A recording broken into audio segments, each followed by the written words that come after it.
We're here at the 2015 Australian Boulder Climbing Championships, and I'm joined with Emma Horan, who's just finished her Open A qualifiers. So Emma, tell us how they went for you. Bloody well. Well, I flashed all of them, so you can't really ask for a whole lot more than that. Yeah. Nice. What did you think of the boulders? Did they obviously they suited your strengths? So what would you say is sort of your ideal boulder in a competition? Powerful big moves, which there were a few of them in this qualifier, so I was pretty fortunate that way. Yeah, but there was also a couple of slopers that sort of threw me a little bit, but obviously not enough to pull me off the wall.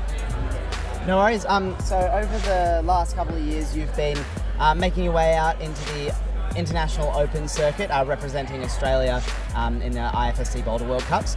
So if you could tell us a little bit about your experiences in the Boulder World Cups and what you've learned and how you're implementing that into further competitions. Well, the setting in the IFSC Boulder World Cups is a lot different to the setting that we have in Australia. So it was the first year was definitely difficult, sort of getting my ass a bit whooped on the circuit.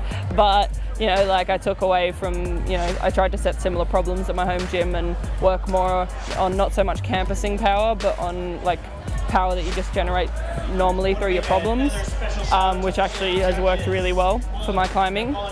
And then also just a whole lot more strength that I didn't even think I needed, but yeah, strength with all my antagonist muscles and that sort of thing. Yeah, but this year I did a bit better on the circuit, so I was happy with that, and hopefully next year, once I'm finished uni, I can really give it a really good crack. Sweet. So progressing into the future, do you see yourself focusing more on the national level competitions, or really honing in on that international style so you can do your best at the IFSC level events? Well, it is difficult with the season how it is laid out, having the bouldering nationals after the World Cups. But I'd really like to get a national championship, which I haven't yet done in the open category. But it's definitely going to be focused on the international, and just hopefully, inevitably, I just get strong enough to win bouldering nationals as well. Nice. Do you focus your training differently for the IFSC competitions than you do for the Australian competitions, or is it, despite the different styles, they're the same general training principles that you like to apply?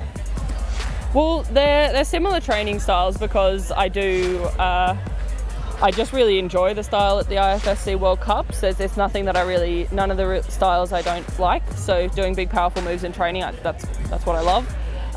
But yeah, I think I do focus more on focusing for the international comps, because in the end, that's the bigger scene. That's what's more important. Yeah. No worries. So atop your achievements on plastic and in the competitions, do you get out on rock much? Do you have anything really notable that you're quite proud of? Not at the moment. No, I don't have a whole lot of free time at the moment, so I haven't been on rock very much. I would really like to get out to Rocklands in the next couple of years. That's probably on the list. But no, not so much. So a little bit outside of climbing, you say you're studying at university currently. So what are you studying, and where do you hope that leads you going into the future?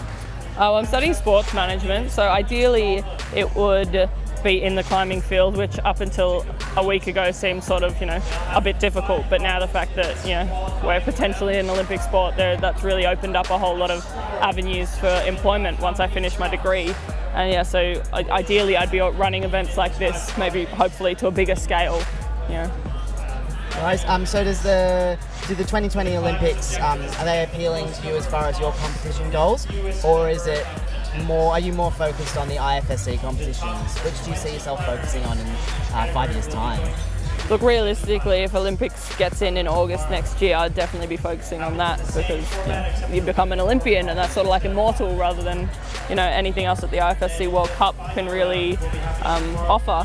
So yeah, I definitely think, and up until a couple of years ago, I was pretty much a lead climber, so I don't think it would be too difficult to turn my hand back to that and do pretty well.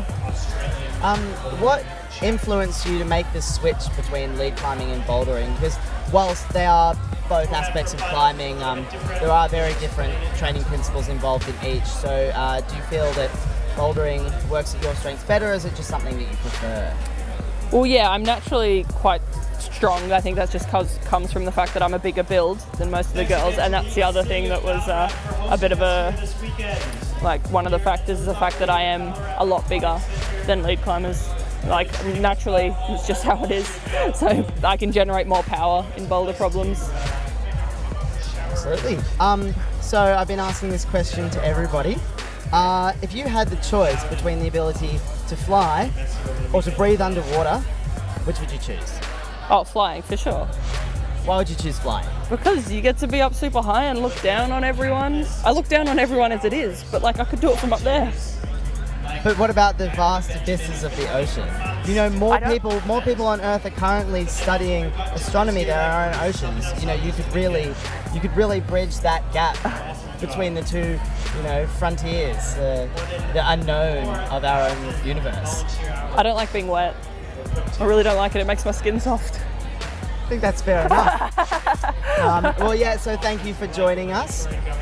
It's been a pleasure. Hope we wish the best for you in the rest of the competition. Hope you can make it through and take that national title that you've been aching for. Thank you, Campbell. No worries. Good.